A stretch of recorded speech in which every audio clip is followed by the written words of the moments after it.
وہ جب کمرے کے اندر داخل ہوا تو دیکھا کہ وہ بہت ہی بے ڈھنگے طریقے سے بیڈ پر سو رہی تھی۔ دانش نے اپنے کوٹ کے بٹن کھولے اور اس کی طرف بڑھا۔ اس کی چادر آدھی نیچے گری ہوئی تھی۔ اسے دیکھتے ہی دانش کے ذہن میں اپنے چچا کا خیال آیا جن کا قتل ہوا تھا، اور اسی قتل کے بدلے یہ لڑکی آج بنی بن کر اس کے نکاح میں آئی تھی۔ دانش کے اندر ایک دم غصہ سا جاگا، لیکن جب اس نے اس لڑکی کے معصوم چہرے کو دیکھا تو وہ خاموش ہو گیا اور خود پر قابو پاتے ہوئے واش روم میں چلا گیا۔ کچھ دیر بعد جب وہ باہر نکلا تو وہ اب بھی اسی طرح سو رہی تھی۔ اس کے سنہرے بال اس کے چہرے پر بکھرے ہوئے تھے۔ دانش تولیے سے اپنے بال خشک کرنے لگا اور اسے دیکھ کر سوچنے لگا کہ اس لڑکی کو تو سونا بھی نہیں آتا، اچھے خاصے بندے کا ایمان خراب کر دے گی۔ اس کی قمیض سے اس کا پیٹ تھوڑا نظر آ رہا تھا۔ دانش نے خود سے کچھ بڑبڑایا اور اس کے پاس جا کر اسے سیدھا لٹایا تاکہ وہ بیڈ سے نیچے نہ گر جائے۔ جیسے ہی دانش نے اسے چھوا وہ ایک دم کسی کرنٹ کی طرح ڈر کر اٹھ بیٹھی۔ آپ کون ہیں؟ اس نے ڈرتے ہوئے سہمی آواز میں پوچھا۔ دانش کا دل کیا کہ اپنا سر پیٹ لے، کیونکہ اسے اپنے شوہر کا ہی نہیں پتہ تھا۔ میں وہی ہوں جس کے ساتھ تمہارا ابھی نکاح ہوا ہے، تمہارا شوہر، دانش نے تھوڑا سخت اور چبا چبا کر لہجے میں کہا۔ وہ حیرانی سے اپنے سامنے کھڑے اس خوبصورت شخص کو دیکھنے لگی جو اس سے عمر میں کافی بڑا اور رابدار لگ رہا تھا۔ میں غنی ہو کر آئی ہوں، کیا اب آپ مجھ پر ظلم کریں گے؟ کیا زبردستی کریں گے مجھ سے؟ اس نے روحانسی ہو کر پوچھا۔ دانش یہ سن کر چونک گیا۔ یہ سب کس نے کہا تم سے؟ اس نے ابرو اچکا کر پوچھا۔ ستارہ نے بتایا کہ نکاح کے وقت کچھ لڑکیاں کہہ رہی تھیں کہ جو لڑکیاں غنی ہو کر آتی ہیں ان کے شوہر ان پر ظلم کرتے ہیں اور اپنا حق لیتے ہیں، جس میں بہت تکلیف ہوتی ہے۔ دانش کا دل یہ سن کر پسیج گیا۔ اس نے سوچا اس 19 سالہ لڑکی کو ابھی شادی کا مطلب بھی ٹھیک سے پتہ نہیں اور لوگ اسے ڈرا رہے ہیں۔ دانش نے اسے اپنے قریب کیا اور کہا، ادھر آؤ میرے پاس۔ ستارہ تھوڑا جھجکتے ہوئے اس کے قریب ہوئی۔ دانش نے اس کا سر اپنے سینے سے لگا لیا اور بہت پیار سے کہا، میں اپنی اس بیگم پر کوئی ظلم نہیں کروں گا، میں دوسروں جیسا نہیں ہوں۔ ستارہ کو دانش کی باتوں سے تھوڑا سکون ملا اور اس کا خوف کم ہونے لگا۔ رات کے وقت ستارہ کو اپنا بھاری عروسی جوڑا بدلنے میں بہت مشکل ہو رہی تھی، کیونکہ اس کے بال باز کی زب میں بری طرح پھنس گئے تھے۔ وہ بے چارگی سے دانش کے پاس آئی اور آہستہ سے کہا کہ یہ زب کھول دیں، بال پھنس گئے ہیں اور نکل نہیں رہے۔ دانش نے بڑے آرام سے اور مہارت سے اس کے بالوں کو زب سے نکالا اور اسے اپنا ایک نرم ٹراؤزر اور شرٹ پہننے کو دے دی تاکہ وہ آرام سے سو سکے۔ جب وہ دانش کے بڑے کپڑوں میں واش روم سے باہر نکلی تو دانش اسے دیکھتا ہی رہ گیا۔ وہ اس سادہ لباس میں بہت پیاری اور معصوم لگ رہی تھی۔ دانش نے اپنے جذبات کو قابو میں رکھا، کیونکہ وہ جانتا تھا کہ وہ ابھی ذہنی طور پر ان سب باتوں کے لیے تیار نہیں ہے اور اسے وقت چاہیے۔ اگلی صبح دانش نے اسے بہت نرمی سے جگایا، جیسے کسی بہت ہی قیمتی چیز کو سنبھالا جاتا ہے، اور اس کے بکھرے ہوئے بال بھی خود سنوارنے کے لیے گئے تو حویلی کا ماحول ایک دم بدل گیا۔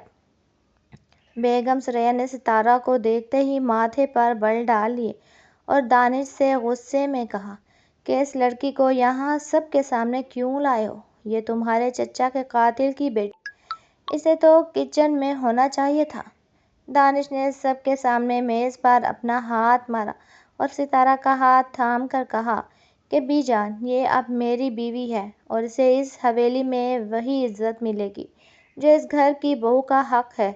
بیگم ثریا کو یہ بات بہت بری لگی، لیکن وہ اس وقت خاموش ہو گئی۔ جب دانش اپنے کام پر آفس چلا گیا تو بیگم ثریا نے ستارہ کو نیچے بلوا لیا اور اسے حویلی کے ڈھیر سارے کپڑے دھونے کا حکم دے دیا۔ ستارہ نے کبھی اپنے گھر میں اتنا سخت کام نہیں کیا تھا، لیکن وہ ڈر کے مارے خاموشی سے حویلی کے پچھلے حصے میں چلی گئی۔ سارا دن وہ تیز دھوپ میں بیٹھ کر کپڑے دھوتی رہی۔ اس کے نازک ہاتھ سرخ ہو گئے اور تھکن سے اس کا برا حال ہو گیا۔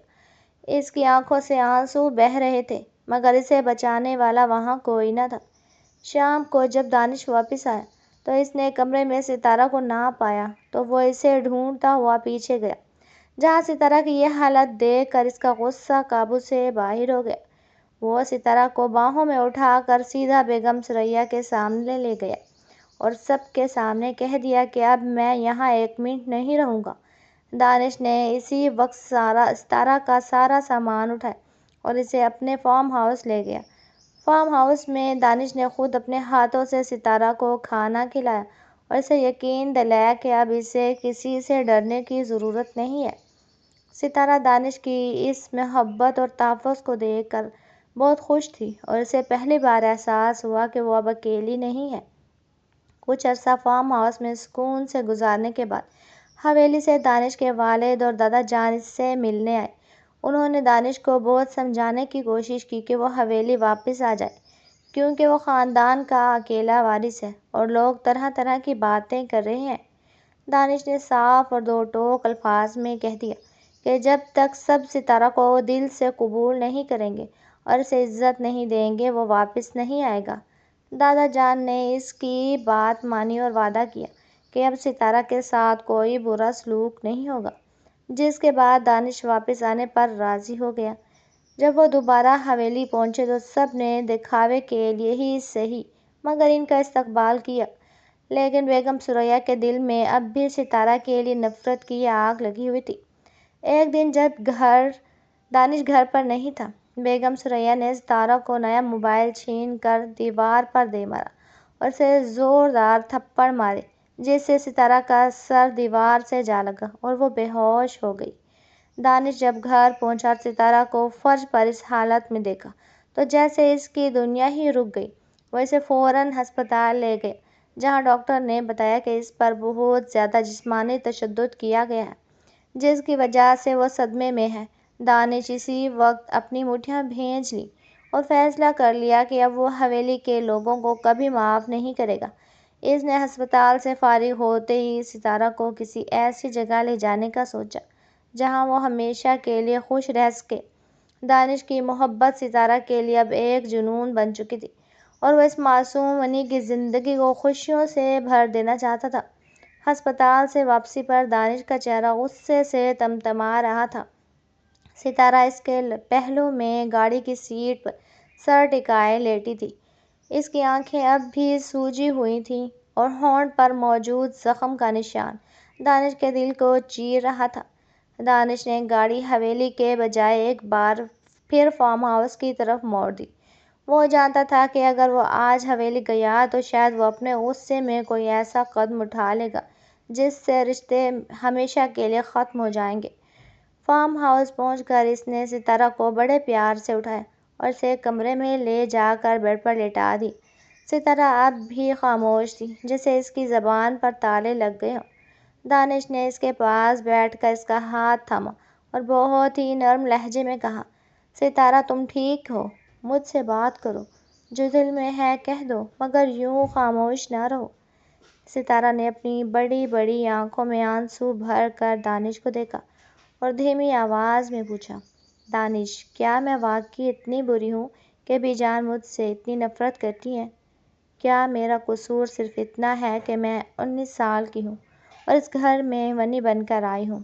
دانش نے اس کے آنسو اپنے انگوٹھے سے صاف کیے اور کہا، تمہارا کوئی قصور نہیں ہے ستارہ، تم ایک معصوم کلی ہو جسے ان ظالم لوگوں نے اپنی دشمنی کی بھین چڑھا دیا، مگر میں تم سے وعدہ کرتا ہوں کہ اب کوئی تم پر ہاتھ اٹھانا تو دور اونچی آواز میں بات بھی نہیں کر سکے گا۔ دانش کی باتوں نے ستارہ کے ٹوٹے ہوئے دل کو تھوڑی تسلی دی۔ اگلی صبح دانش نے فیصلہ کیا کہ وہ اب ستارہ کو اکیلا نہیں چھوڑے گا۔ اس نے اپنے آفس کا کام گھر سے ہی کرنا شروع کر دیا تاکہ وہ ہر وقت ستارہ کے پاس رہ سکے۔ ستارہ بھی اب آہستہ آہستہ نارمل ہو رہی تھی۔ وہ دانش کے ساتھ فارم ہاؤس کے باغ میں ٹہلتی اور چھوٹی چھوٹی باتوں پر مسکراتی۔ دانش کو اس وقت کی مسکراہٹ دنیا کی سب سے قیمتی چیز لگتی تھی۔ وہ اکثر سوچتا کہ کاش یہ حالات نہ ہوتے اور وہ ستارہ کو ایک عام لڑکی کی طرح بیاہ کر لاتا، مگر پھر وہ خود کو سمجھاتا کہ شاید تقدیر ان کو کا ملنا اسی طرح منظور تھا۔ کچھ دن گزرے تو بیگم ثریا کا ایک خط دانش کو ملا، جس میں انہوں نے معافی مانگی اور کہا کہ وہ ستارہ کو اپنی بہو ماننے کے لیے تیار ہے اور چاہتی ہے کہ وہ دونوں واپس آ جائیں۔ دانش کو ان کی باتوں پر یقین نہیں آ رہا تھا، مگر ستارہ نے جب سنا تو اس نے دانش سے ضد کی کہ دانش، وہ آپ کی ماں ہے، ہمیں واپس جانا چاہیے۔ میں نہیں چاہتی کہ میری وجہ سے آپ اپنے گھر والوں سے دور رہیں۔ دانش نے بہت سمجھایا کہ حویلی کا ماحول ابھی ان کے لیے ٹھیک نہیں ہے، مگر ستارہ کی معصوم ضد کے آگے اسے ہار ماننی پڑی۔ دونوں ایک بار پھر حویلی کی طرف روانہ ہوئے۔ جب وہ حویلی پہنچے تو بیگم ثریا نے واقعی بہت بدلا ہوا رویہ دکھایا۔ انہوں نے ستارہ کو گلے لگایا اور اسے اپنے ہاتھ سے مٹھائی کھلائی۔ ستارہ بہت خوش تھی کہ اب سب ٹھیک ہو گیا ہے، مگر دانش کی چھٹی حس اسے بار بار خبردار کر رہی تھی کہ یہ خاموشی کسی بڑے طوفان کا پیش خیمہ ہے۔ حویلی میں زندگی کے دن گزرتے گئے، مگر اب ایک نیا مطالبہ سامنے آ گیا۔ دادا جان اور بیگم ثریا نے دانش پر زور ڈالنا شروع کیا کہ اب انہیں خاندان کا وارث چاہیے۔ دانش اس بات پر بہت پریشان ہو گیا، کیونکہ وہ جانتا تھا کہ ستارہ ابھی ذہنی طور پر اتنی بڑی ذمہ داری کے لیے تیار نہیں ہے۔ وہ 19 سال کی تھی، مگر اس کا دل ابھی بھی بچوں جیسا معصوم ہے۔ ایک رات جب دانش کمرے میں آیا تو اس نے دیکھا کہ ستارہ بہت پریشان بیٹھی ہے۔ اس نے پوچھا تو ستارہ نے بتایا کہ بی جان کہہ رہی تھی کہ اگر اس نے جلد وارث نہ دیا تو وہ دانش کا دوسرا نکاح کر دیں گی۔ دانش کا خون کھول اٹھا۔ اس نے ستارہ کو اپنے سینے سے لگایا اور کہا، تم ان کی باتوں پر کان نہ دھرا کرو، میں کبھی کسی اور کے بارے میں سوچ بھی نہیں سکتا، تم میری پہلی اور آخری محبت ہو۔ دانش نے اگلے ہی دن حویلی کے تمام بڑوں کو اکٹھا کیا اور صاف لفظوں میں کہہ دیا کہ وارث کا فیصلہ میرا اور ستارہ کا ہوگا، کسی اور کو اس میں مداخلت کرنے کی ضرورت نہیں ہے۔ بیگم ثریا نے غصے سے اسے دیکھا، مگر دانش کے سخت لہجے نے انہیں خاموش کر دیا۔ دانش جانتا تھا کہ اب اسے ستارہ کی ڈھال بن کر کھڑا ہونا پڑے گا، کیونکہ حویلی کے لوگ اب اس کی معصومیت کو نشانہ بنا رہے تھے۔ ستارہ نے دانش کے اس فیصلے پر اسے بہت محبت سے دیکھا۔ اسے لگ رہا تھا کہ جیسے اس کا شوہر اس کے لیے پوری دنیا سے لڑ سکتا ہے۔ ان دونوں کے درمیان محبت کا رشتہ مزید گہرا ہوتا جا رہا تھا، مگر حویلی کی دیواروں کے پیچھے اب بھی سازشیں جنم لے رہی تھیں، جو ان کی خوشیوں کو گرہن لگانے کے لیے تیار تھیں۔ حویلی میں دن گزر رہے تھے، مگر فضا میں اب بھی ایک عجیب سا تناؤ موجود تھا۔ دانش نے اگرچہ سب کو خاموش کروا دیا تھا، لیکن وہ جانتا تھا کہ بیگم ثریا اتنی آسانی سے ہار ماننے والی عورت نہیں ہے۔ ایک صبح جب دانش اپنے ضروری کام سے شہر گیا ہوا تھا، بیگم ثریا نے ستارہ کو اپنے کمرے میں بلایا۔ ستارہ، جو اب ان سے پہلے کی طرح نہیں ڈرتی تھی، بڑے ادب سے ان کے سامنے جا کر کھڑی ہو گئی۔ بیگم ثریا نے اسے اوپر سے نیچے تک دیکھا اور بڑے طنزیہ لہجے میں بولی، ستارہ، تم سمجھتی ہو کہ دانش کے پیچھے چھپ کر تم اس حویلی میں ہمیشہ عیش کرو گی؟ یاد رکھو، اس خاندان کو ایک وارث کی ضرورت ہے، اور اگر تم یہ ضرورت پوری نہیں کر سکتی تو تمہاری اس گھر میں کوئی جگہ نہیں۔ ستارہ نے نیچی نظروں سے جواب دیا، بی جان، دانش نے کہا ہے کہ ابھی ہم دونوں کو وقت چاہیے، میں ان کی مرضی کے خلاف کچھ نہیں کر سکتی۔ یہ سن کر بیگم ثریا کا غصہ بھڑک اٹھا۔ دانش کی گردان بند کرو، وہ میرا بیٹا ہے، میں اسے اچھی طرح جانتی ہوں، تم نے اس پر کوئی جادو کر دیا ہے۔ ستارہ وہاں سے خاموشی سے چلی آئی، لیکن اس کا دل بہت بوجھل تھا۔ وہ کمرے میں آ کر بیڈ پر لیٹ گئی اور پرانی باتوں کو یاد کرنے لگی۔ اسے وہ وقت یاد آیا جب وہ اپنے گھر میں کتنی خوش تھی، جہاں اسے کسی بات کی فکر نہیں تھی، اور پھر اچانک ایک حادثے نے اسے ونی بنا کر اس حویلی میں پھینک دیا۔ اسے دانش کی وہ پہلی رات یاد آئی جب وہ خوف سے کانپ رہی تھی، اور دانش نے اسے اپنے سینے سے لگا کر تحفظ کا احساس دلایا۔ دانش واقعی اس کے لیے ایک فرشتہ بن کر آیا تھا۔ کچھ ہی دیر میں دانش واپس آ گیا۔ اس نے ستارہ کا اترا ہوا چہرہ دیکھا تو سمجھ گیا کہ پیچھے سے کچھ نہ کچھ ضرور ہوا ہے۔ اس نے ستارہ کے پاس بیٹھ کر اسے پیار سے کیا اور پوچھا، کیا ہوا ستارہ؟ پھر سے کسی نے کچھ کہا ہے؟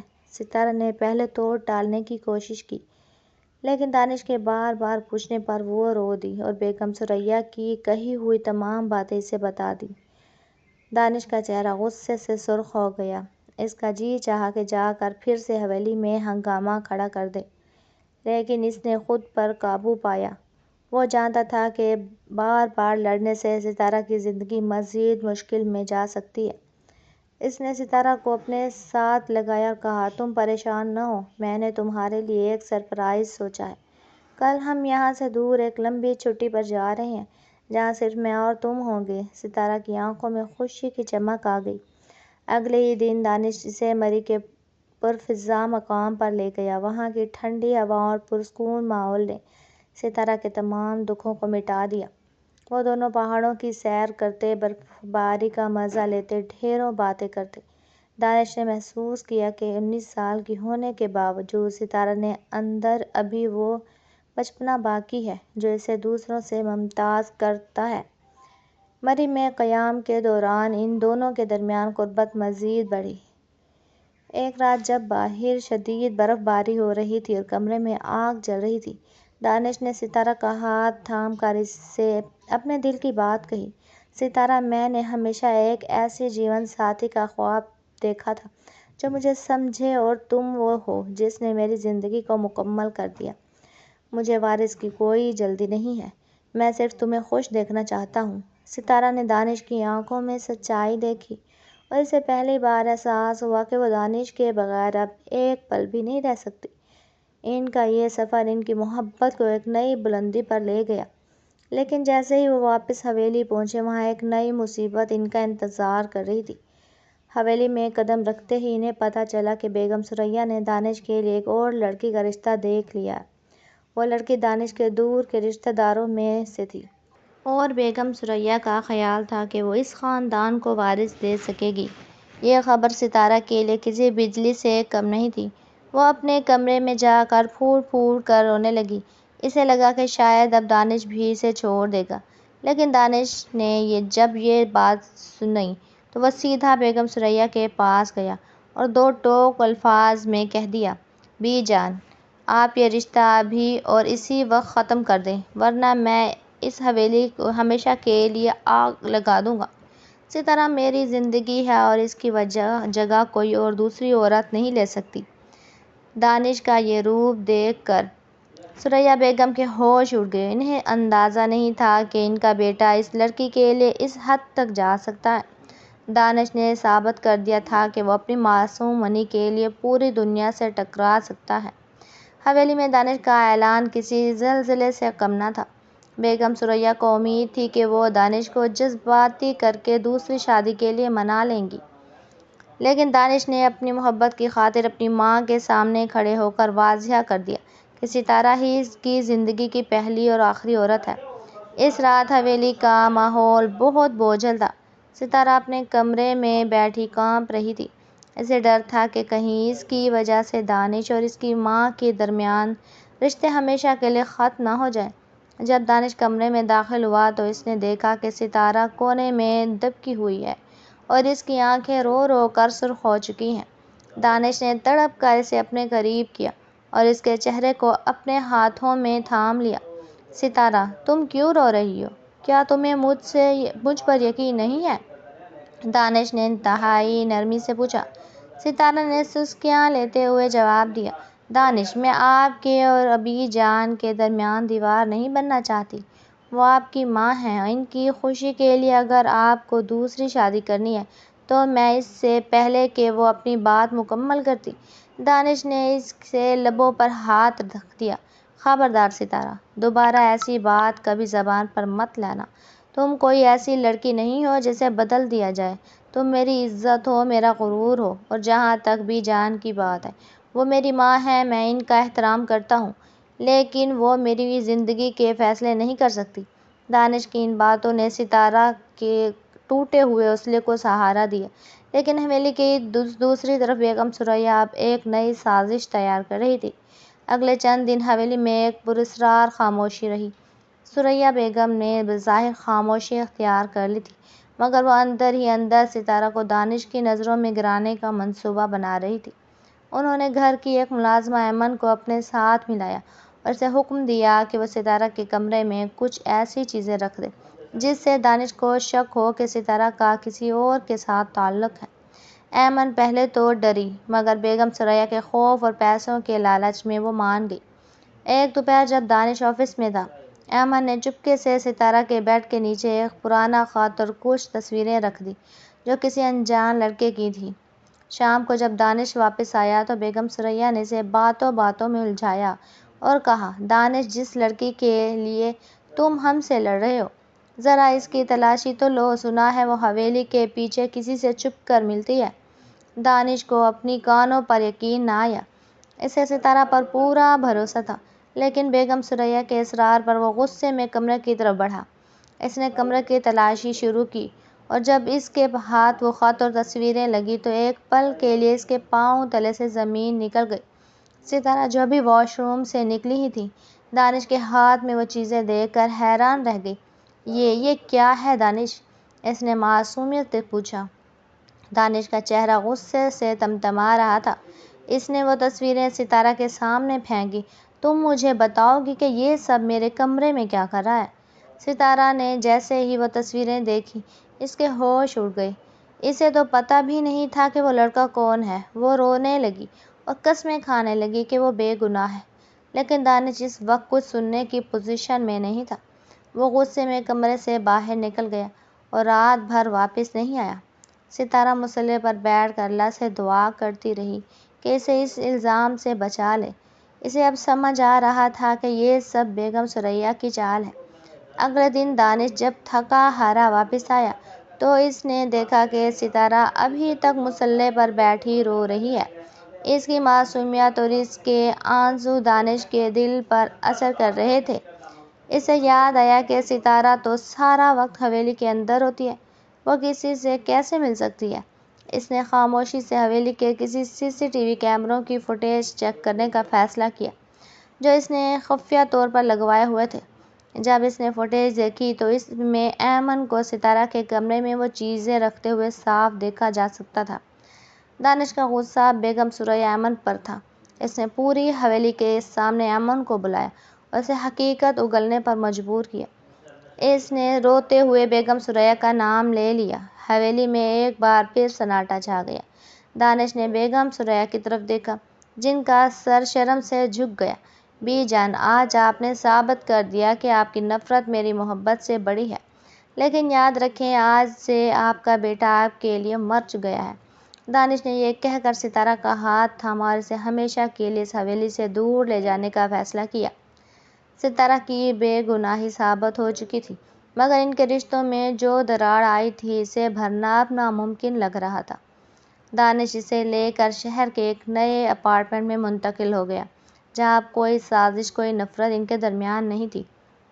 شہر کے اس نئے اور جدید اپارٹمنٹ میں خاموشی کا راج تھا، مگر یہ خاموشی نہیں تھی جو حویلی کے پرانے در و دیوار میں ستارہ کا دم گھٹاتی تھی۔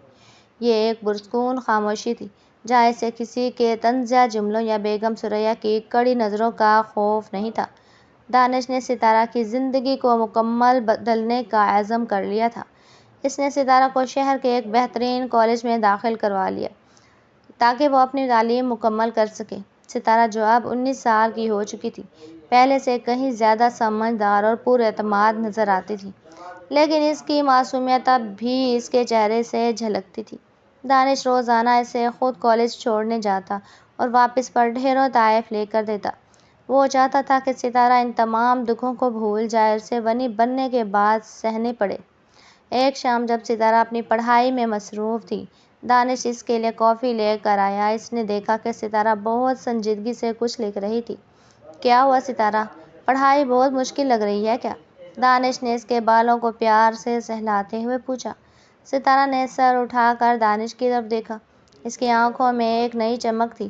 نہیں دانش، پڑھائی مشکل نہیں ہے، بلکہ مجھے اب احساس ہو رہا ہے کہ علم انسان کو کتنا مضبوط بنا دیتا ہے۔ میں آپ کا شکریہ ادا کرنا چاہتی ہوں کہ آپ نے مجھے اس قابل بنایا کہ میں اپنی پہچان بنا سکوں۔ دانش اس کی باتیں سن کر مسکرا دیا۔ اسے خوشی تھی کہ ستارہ اب اپنے پیروں پر کھڑی ہو رہی تھی، مگر ان کی اس پرسکون زندگی میں ایک بار پھر حویلی سے خبر آئی۔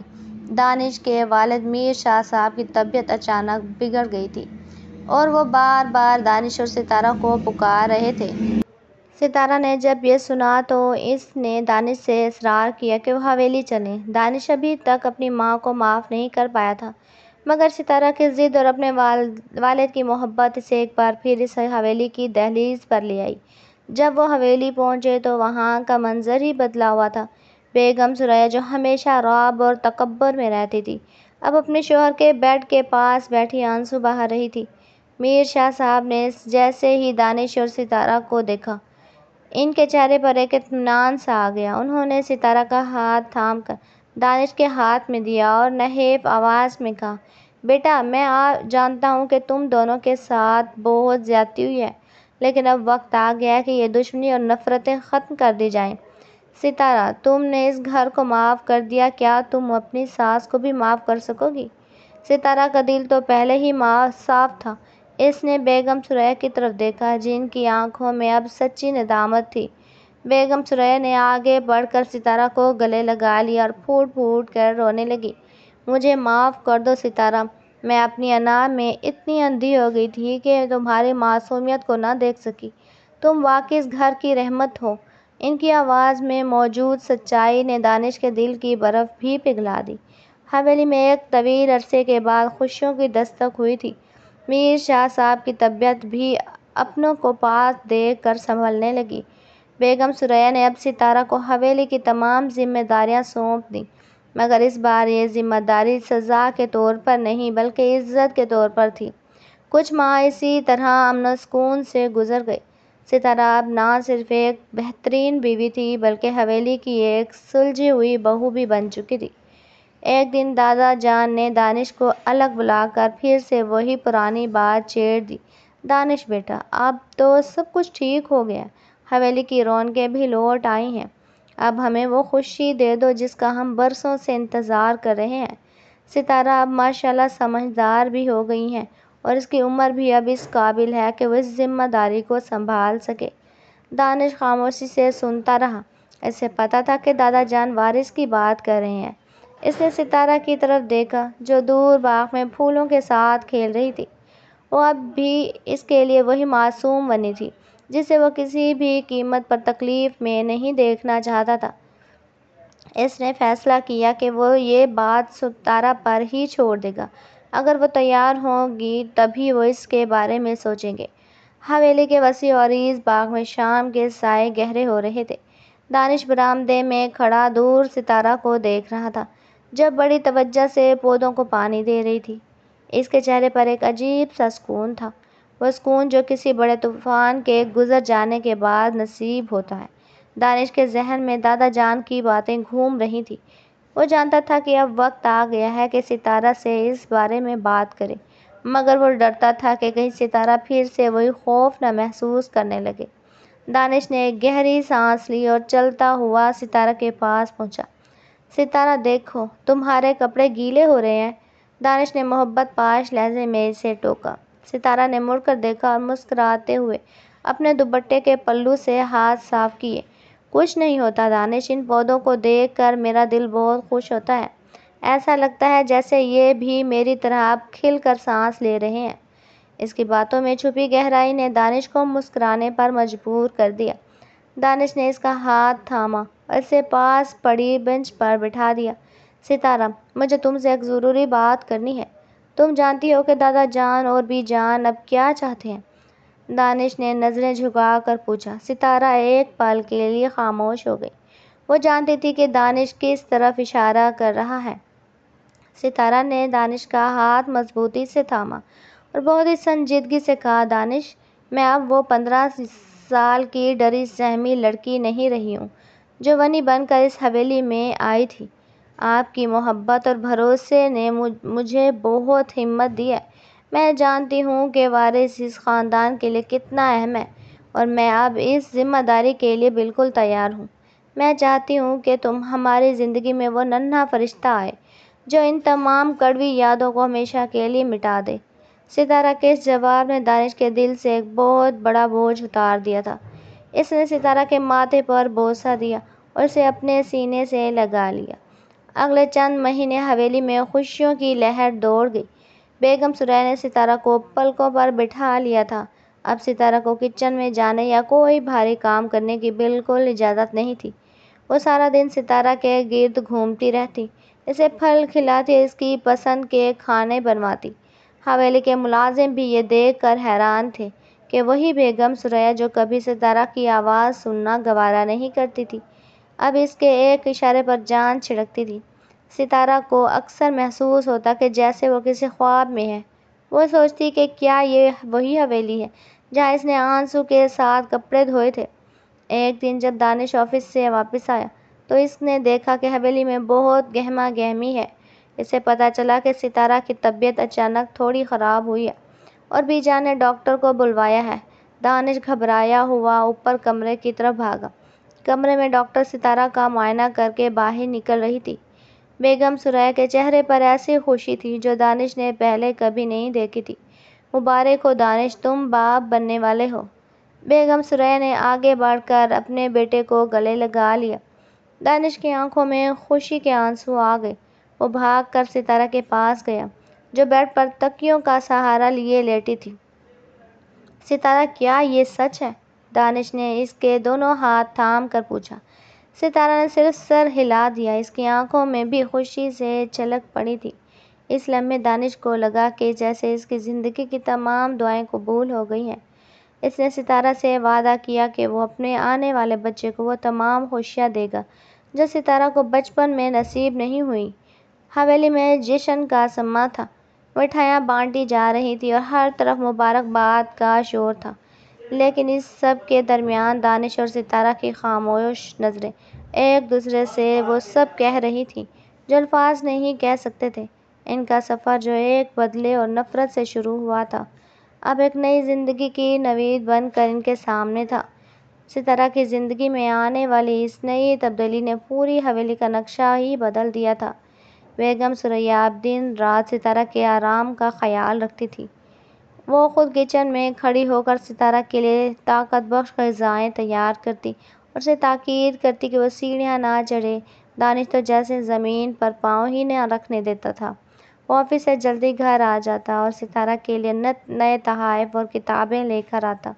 ستارہ کو اکثر ایسا لگتا تھا کہ شاید اللہ نے اسے تمام دکھوں کا صلہ دے دیا جو اس نے ماضی میں سہے تھے۔ ایک دن دانش ستارہ کو لے کر ڈاکٹر کے پاس چیک اپ کے لیے گیا۔ واپسی پر وہ دونوں شہر کے ایک بڑے پارک میں تھوڑی دیر کے لیے رک گئے۔ شام کا وقت تھا اور پرندے اپنے گھونسلوں کی طرف لوٹ رہے تھے۔ ستارہ نے دانش کا ہاتھ تھام کر کہا، دانش، میں اکثر سوچتی ہوں کہ اگر آپ اس دن میرا ساتھ نہ دیتے تو آج میں کہاں ہوتی؟ شاید میں کسی کونے میں بڑی سسک رہی ہوتی۔ دانش نے اس کی طرف دیکھا۔ اس کی آنکھوں میں ستارہ کے لیے بے پناہ عزت تھی۔ ستارہ، تم نے اپنی معصومیت اور صبر سے میرا دل جیتا ہے۔ اگر میں نے تمہارا ساتھ دیا تو یہ میرا فرض تھا کیونکہ تم میری عزت ہو۔ حویلی واپسی پر انہیں پتہ چلا کہ بیگم ثریا نے ستارہ کے لیے والدین کو بھی حویلی مدعو کیا۔ یہ ستارہ کے لیے کسی معجزے سے کم نہیں تھا۔ جب ستارہ نے اپنے ماں باپ کو حویلی کے دروازے پر دیکھا تو وہ اپنی خوشی پر قابو نہ رکھ سکی اور ان سے لپٹ کر پھوٹ پھوٹ کر رونے لگی۔ اس کے پاس ان کی آنکھوں میں ندامت کے آنسو تھے کیونکہ ان کی ایک غلطی نے ان کی معصوم بیٹی کو بنی بننے پر مجبور کر دیا تھا۔ مگر جب انہوں نے دیکھا کہ ستارہ اس گھر میں کتنی خوش ہے اور دانش اسے کتنی عزت دے رہا ہے تو ان کا بوجھل دل ہلکا ہو گیا۔ بیگم ثریا نے ستارہ کے والدین سے ماضی کے وہ تمام رویوں پر معافی مانگی اور دشمنی کو ہمیشہ کے لیے دفن کر دیا۔ وقت پر لگا کر اڑ رہا تھا۔ ستارہ کے 9 ماہ مکمل ہونے والے تھے۔ پوری حویلی میں ایک بے چینی اور انتظار کی کیفیت تھی۔ دانش نے بہترین ڈاکٹرز کا انتخاب کر رکھا تھا۔ ایک رات جب سب سو رہے تھے، ستارہ کی طبیعت اچانک بگڑ گئی۔ دانش اسے فوراً ہسپتال لے گیا۔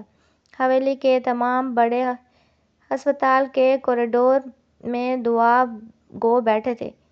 بیگم ثریا مصلی پر بیٹھ کر اپنی بہو اور ہونے والے پوتے یا پوتی کی سلامتی کی دعائیں مانگ رہی تھی۔ چند گھنٹوں کے بعد کے ڈاکٹر باہر نکلے اور دانش کو مبارکباد دی۔ مبارک ہو، اللہ نے آپ کو چاند سے بیٹے سے نوازا ہے اور ستارہ بالکل ٹھیک ہے۔ دانش جب کمرے میں داخل ہوا تو اس نے دیکھا کہ ستارہ کے پہلو میں ایک ننھا سا فرشتہ سو رہا تھا۔ اس نے ستارہ کے ماتھے پر پیار کیا اور اپنے بیٹے کو گود میں اٹھا لیا۔ اس بچے کی آمد نے برسوں کی دشمنی خون کے بدلے میں اور بنی کی اس کالی روایات کا ہمیشہ کے لیے خاتمہ کر دیا تھا۔ دانش نے اس کا نام ارسلان رکھا، جس کا مطلب شیر ہے، کیونکہ وہ جانتا تھا اس کا بیٹا بھی اسی طرح بہادر بنے۔ حویلی میں عید جیسا سما تھا۔